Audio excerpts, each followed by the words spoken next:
ഈശോമിശിഹായ്ക്ക് സ്തുതിയായിരിക്കട്ടെ. എല്ലാവർക്കും സുഖം തന്നെയല്ലേ? എല്ലാവരും സുഖമായിരിക്കുന്നു അല്ലേ? കഴിഞ്ഞ ക്ലാസ്സിൽ പഠിച്ച കാര്യങ്ങൾ നിങ്ങൾ വായിച്ചു നോക്കിയോ? വായിച്ചു നോക്കണം, എങ്കിൽ മാത്രമേ നമ്മൾ പഠിച്ച കാര്യങ്ങൾ നമ്മുടെ മനസ്സിലേക്ക് പതിയുകയുള്ളൂ. അപ്പം നമുക്കിന്ന് ക്ലാസ്സിലേക്ക് കിടക്കാം. അതിനു മുമ്പായി നമുക്കൊന്ന് പ്രാർത്ഥിക്കാം. എല്ലാവരും കൈകൾ കൂപ്പി കണ്ണുകളടച്ച്. സ്നേഹപിതാവായ ദൈവമേ, അങ്ങേ മക്കളായ ഞങ്ങളെ ഓരോരുത്തരെയും അങ്ങേ തൃക്കരങ്ങളിൽ സമർപ്പിക്കുന്നു. സഭയെക്കുറിച്ച് കൂടുതൽ പഠിക്കുവാനും അവയെക്കുറിച്ച് ആഴത്തിൽ ചിന്തിക്കുവാനും ഞങ്ങളെ അനുഗ്രഹിക്കണമേ. പരിശുദ്ധ ദേവമാതാവേ, ഞങ്ങളെ കാത്തുകൊള്ളണമേ. ആമേൻ. അപ്പോൾ നാം ഇന്ന് പഠിക്കാൻ പോകുന്നത് കൂനൻ കുരിശ് ശബദത്തെയും കേരള സഭയിൽ ഉണ്ടാക്കിയ പിളർപ്പിനെയും കുറിച്ചാണ്. അപ്പോൾ നമ്മൾ ഉദയംപേരൂർ സുനോദോസിനെ കുറിച്ച് കഴിഞ്ഞ ക്ലാസ്സിൽ പഠിച്ചു. 1599 ജൂൺ 20 മുതൽ 26 വരെയാണ് ഉദയംപേരൂർ സുനോദോസ് നടന്നത്. അത് വിളിച്ചു കൂട്ടിയത് ഗോവൻ മെത്രാപ്പോലീത്തയായിരുന്ന അലക്സിസ് മെനേസിസ് ആയിരുന്നു. അപ്പോൾ ഉദയംപേരൂർ സുനോദോസ് വിജയകരമായി പൂർത്തിയാക്കി ഗോവൻ മെത്രാപ്പോലീത്ത അലക്സിസ് മെനേസിസ് ഗോവയിലേക്ക് തിരിച്ചുപോയി. അതിനുശേഷം 1599 നവംബർ 5-ാം തീയതി അങ്കമാലി അതിരൂപതയ്ക്ക് ഒരു മെത്രാനെ നിയമിച്ചു. അദ്ദേഹം സ്പെയിൻകാരനും ഈശോ സഭ വൈദികനുമായ ഫ്രാൻസിസ് റോസിനെയാണ് അങ്കമാലി അതിരൂപതയുടെ മെത്രാനായി നിയമിച്ചത്. ആരെയാണ്? Francis rose. അദ്ദേഹം സ്പെയിൻകാരനായിരുന്നു, ഈശോ സഭ വൈദികനായിരുന്നു. അപ്പോൾ ഇങ്ങനെയൊരു നിയമനത്തിൻ്റെ ഉദ്ദേശം എന്ന് പറഞ്ഞിട്ടുണ്ടെങ്കിൽ, കൽദായ പാത്രിയാർക്കീസിനെ മാർത്തോമ ക്രിസ്ത്യാനികൾ തങ്ങൾക്ക് ബിഷപ്പിനെ ലഭിക്കുന്നതിന് വേണ്ടി സമീപിക്കുന്ന പ്രവണത ഇല്ലാതാക്കുകയായിരുന്നു ലക്ഷ്യം. മാർത്തോമ ക്രിസ്ത്യാനികൾ തങ്ങൾക്ക് മെത്രാനെ ലഭിക്കുന്നതിന് വേണ്ടി കൽദായ പാത്രിയാർക്കീസിനെ സമീപിക്കുന്ന പ്രവണത ഇല്ലാതാക്കുക എന്നതായിരുന്നു ഇതിൻ്റെ ലക്ഷ്യം. പക്ഷേ ഈ നിയമനം മാർത്തോമ ക്രിസ്ത്യാനികളെ അസ്വസ്ഥരാക്കി. കാരണം ഒരു യൂറോപ്യനായിരുന്നു ഫ്രാൻസിസ് റോസ്, അതുപോലെ തന്നെ ഈശോ സഭാ വൈദികനും. അപ്പോൾ തങ്ങളുടെ മേലധികാരിയായിട്ട് ഒരു യൂറോപ്യനെ നിയമിച്ചത് അവർക്ക് ഇഷ്ടപ്പെട്ടില്ല. അതൊരു പ്രധാന കാരണമായി തീർന്നു. പിന്നീട് 1600 ഓഗസ്റ്റ് 4-ാം തീയതി അങ്കമാലി അതിരൂപതയെ ഗോവൻ അതിരൂപതയുടെ സാമന്ത രൂപതയാക്കി. 1600 ഓഗസ്റ്റ് 4-ാം തീയതി അങ്കമാലി അതിരൂപതയെ ഗോവൻ അതിരൂപതയുടെ സാമന്ത രൂപതയാക്കി മാറ്റി. അപ്പോൾ ഇതൊക്കെ മാർത്തോമ ക്രിസ്ത്യാനികളെ അസ്വസ്ഥരാക്കി. പിന്നെ അതുപോലെ തന്നെ 1609 അങ്കമാലി രൂപതയുടെ പേര് മാറ്റി കൊടുങ്ങല്ലൂർ രൂപത എന്നാക്കി മാറ്റി. ഇതെല്ലാം മാർത്തോമ ക്രിസ്ത്യാനികളെ അസ്വസ്ഥരാക്കി. അതുപോലെ തന്നെ ഫ്രാൻസിസ് റോസ് നല്ലൊരു സുറിയാനി ഭാഷാ പണ്ഡിതനായിരുന്നു. അദ്ദേഹം ലത്തീൻ കുർബാന പുസ്തകവും ആരാധനക്രമവുമെല്ലാം സുറിയാനി ഭാഷയിലേക്ക് വിവർത്തനം ചെയ്ത് അച്ചടിച്ചു. അപ്പോൾ ഇതെല്ലാം ലത്തീൻ വൽക്കരണത്തിൻ്റെ വേഗം കൂട്ടി. ഇതെല്ലാം കേരള ക്രിസ്ത്യാനികളെ നയിച്ചിരുന്ന ആർച്ച് ഡീക്കനെയും കൂട്ടരെയും കുപിതരാക്കി. ആരായിരുന്നു ആർച്ച് ഡീക്കൻ? അറിയാമോ? ആർച്ച് ഡീക്കൻ എന്ന് വെച്ചിട്ടുണ്ടെങ്കിൽ മെത്രാന്മാരില്ലാതെ വരുന്ന സന്ദർഭങ്ങളിൽ സഭാ മക്കളെ നയിക്കുന്ന പുരോഹിതൻ അഥവാ കത്തനാരായിരുന്നു ആർച്ച് ഡീക്കൻ. മെത്രാന്മാരില്ലാതെ വരുന്ന സാഹചര്യങ്ങളിൽ സഭാമക്കളെ നയിക്കുന്ന പുരോഹിതനായിരുന്നു ആർച്ച് ഡീക്കൻ. അപ്പോൾ ഫ്രാൻസിസ് റോസിൻ്റെ പ്രവർത്തനങ്ങൾ ഈ ആർച്ച് ഡീക്കൻ്റെയും കൂട്ടരുടെയും സ്വാധീനം ഇല്ലാതാക്കുന്ന ഒരവസ്ഥയിലേക്ക് കൊണ്ടെത്തിച്ചു. ഫ്രാൻസിസ് റോസിന് ശേഷം 1624 മുതൽ 1641 വരെ കൊടുങ്ങല്ലൂർ രൂപതയുടെ മെത്രാനായിരുന്നത് സ്റ്റീഫൻ ബ്രിട്ടോ ആയിരുന്നു. അതിനുശേഷം 1641 മുതൽ 1659 വരെ ഫ്രാൻസിസ് ഗാർസിയ.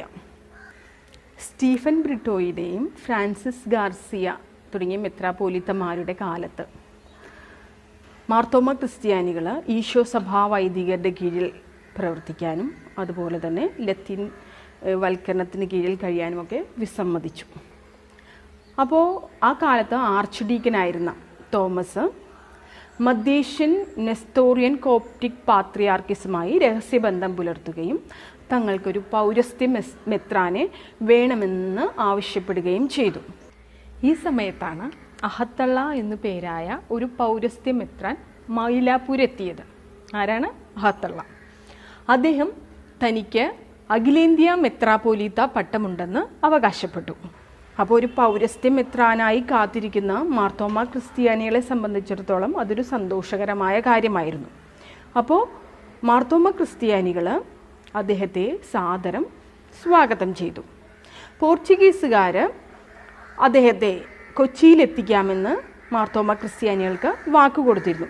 അതനുസരിച്ച് അന്നത്തെ ആർച്ച് ഡീക്കൻ ആയിരക്കണക്കിന് വിശ്വാസികളെയുമായി കൊച്ചിയിലെത്തിച്ചേർന്നു. പക്ഷേ പോർച്ചുഗീസുകാർ അദ്ദേഹത്തെ കൊച്ചിയിലിറക്കിയില്ല, പകരം നേരെ ഗോവയിലേക്ക് കൊണ്ടുപോയി. അതായത് പോർച്ചുഗീസുകാരുടെ നിയമം അനുസരിച്ച് അദ്ദേഹത്തിൻ്റെ യാത്രാരേഖകൾ പരിശോധിക്കുകയായിരുന്നു അങ്ങോട്ട് കൊണ്ടുപോയതിൻ്റെ ലക്ഷ്യം.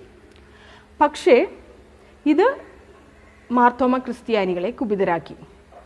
പിന്നെ വേറൊരു വ്യാജ പ്രചരണം ഉണ്ടായി. അതായത് അഹത്തുള്ളയെ കടലിൽ മുക്കി കൊന്നു എന്നുള്ള ഒരു വ്യാജ പ്രചരണം. അപ്പോൾ ഇതെല്ലാം മാർത്തോമാ ക്രൈസ്തവരുടെ കോപം ആളിക്കത്തിച്ചു.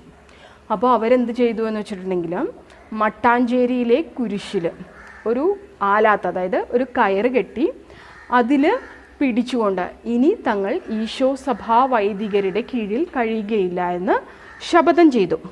ഇത് 1653 ജനുവരി 3 ഇത് നടന്നത്.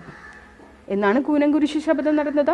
1653 ജനുവരി 3 ഈ സംഭവം നടന്നത്.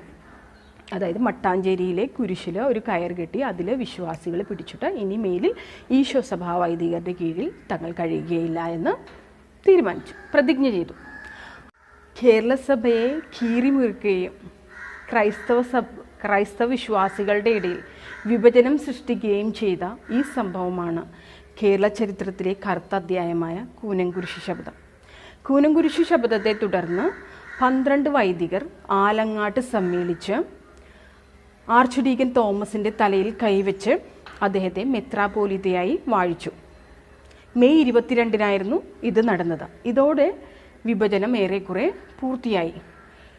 പാപ്പായുടെ നേതൃത്വത്തിൽ പുനരൈക്യത്തിനു വേണ്ടി ശ്രമങ്ങൾ നടത്തിയെങ്കിലും അതൊന്നും ഫലപ്രദമായി തീർന്നില്ല. ഇതായിരുന്നു കൂനൻകുരിശ് ശപഥവും കേരള സഭയിലുണ്ടാക്കിയ പിളർപ്പും. അടുത്തതായി നാം പഠിക്കാൻ പോകുന്നത് കേരള സഭയിലെ വിവിധ റീത്തുകളെക്കുറിച്ചാണ്. യേശുവിൻ്റെ ആഹ്വാനം സ്വീകരിച്ചുകൊണ്ട് ശിഷ്യന്മാർ ലോകമെങ്ങും പോയി സുവിശേഷം പ്രഘോഷിക്കുകയും അവിടെ സഭകൾ സ്ഥാപിക്കുകയും ചെയ്തു. അപ്പോൾ ഓരോ സ്ഥലങ്ങളിലും സഭകൾ സ്ഥാപിച്ചത് അവിടുത്തെ ഭാഷ, സംസ്കാരം, പാരമ്പര്യം ഇവയൊക്കെ സ്വീകരിച്ചുകൊണ്ടായിരുന്നു. അവിടെ കുദാശാനുഷ്ഠാനങ്ങളും പ്രാർത്ഥനകളും ബലിയർപ്പണവുമൊക്കെ ആ പാരമ്പര്യത്തിനനുസരിച്ചായിരുന്നു സ്വീകരിച്ചത്.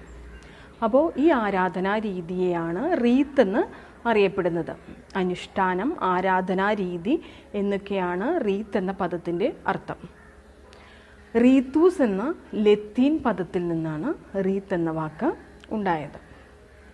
അപ്പോൾ കേരളത്തിൽ 3 റീത്തുകളാണുള്ളത്: ലത്തീൻ, സീറോ മലബാർ, സീറോ മലങ്കര. അപ്പോൾ നമുക്ക് ഈ റീത്തുകളെക്കുറിച്ച് അടുത്ത ക്ലാസ്സിൽ വിശദമായി പഠിക്കാം.